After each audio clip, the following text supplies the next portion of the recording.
Shalom Bapak Ibu Saudara dimanapun berada. Sabda Setia kembali hadir hari ini Rabu 24 September 2025 dengan tema Apa Arti Ibadahmu? Yang didasarkan pada bacaan firman Tuhan dalam Injil Matius 15 ayatnya yang pertama sampai dengan yang ke-11. Sebelum kita membaca dan merenungkan firman Tuhan di saat ini, mari kita tunduk kepala, kita minta tuntunan Roh Kudus. Kita berdoa, saya hantarkan. Bapa, kami mengucap syukur oleh karena kasih-Mu yang tak pernah berkesudahan dalam hidup kami. Saat ini kami hendak membaca dan merenungkan kebenaran firman-Mu. Roh Kudus pimpin kami agar firman Tuhan yang akan kami baca dan renungkan bisa kami mengerti dan memahami, serta Roh Kudus mampukan kami untuk mempraktekkan firman ini dalam kehidupan kami dari hari lepas hari. Dalam nama Kristus Yesus, firman yang hidup dan yang menghidupkan, kami berdoa dan bersyukur. Amin.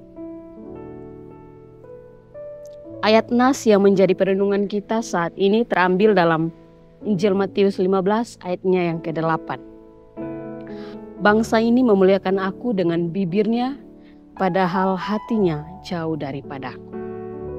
Judul renungan kita di saat ini, ibadah bukan sekedar kata-kata.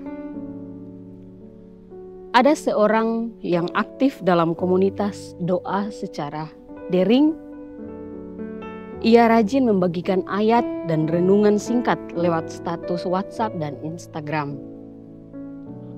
Orang-orang memujinya sebagai sosok yang rohani, tetapi di rumah ia mudah tersinggung, sering berteriak pada anak-anak, dan malas menolong orang lain.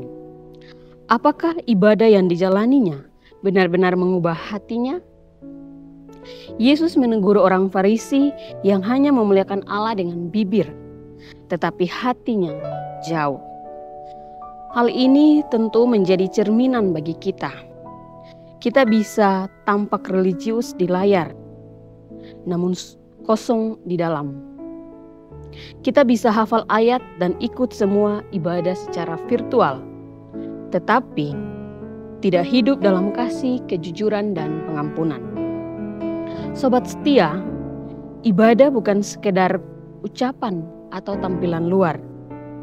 Tuhan menilai apa yang tak terlihat manusia, motivasi hati. Jangan sampai media sosial kita menjadi panggung kesalehan palsu. Lebih penting dari itu adalah bagaimana kita memperlakukan orang di sekitar kita, keluarga kita, rekan kerja kita, bahkan yang sulit kita cintai. Langkah nyatanya sederhana. Hari ini, mari perhatikan satu orang yang sedang mengalami kesulitan dan tawarkan bantuan. Kirim pesan penguatan bagi mereka yang sedang sakit atau berduka. Tahan lidah dari komentar negatif, berdoalah sebelum menulis atau membalas pesan.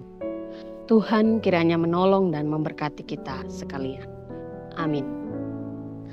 Mari kita satu di dalam doa, kita berdoa. Bapa, kami mengucap syukur oleh karena pimpinan Roh-Mu yang kudus, kami boleh membaca dan merenungkan kebenaran firman-Mu.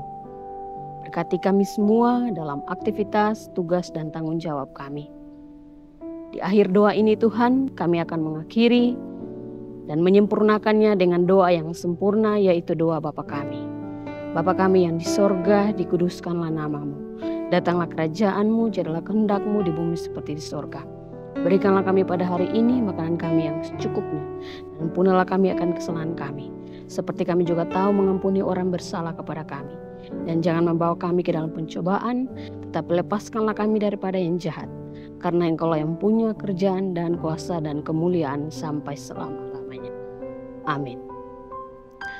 Sobat setia, ibadah yang sejati akan tercermin dengan cara kita berkata dan bertindak, bukan mencari panggung ataupun apresiasi semata.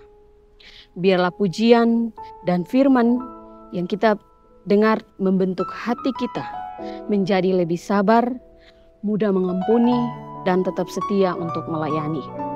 Jangan berhenti pada kata-kata, tetapi lanjutkan dengan kasih yang nyata. Itulah ibadah yang Tuhan inginkan. Demikian renungan Sabda Setia hari ini. Susah enak tetap ingat Allah. Tuhan Yesus memberkati.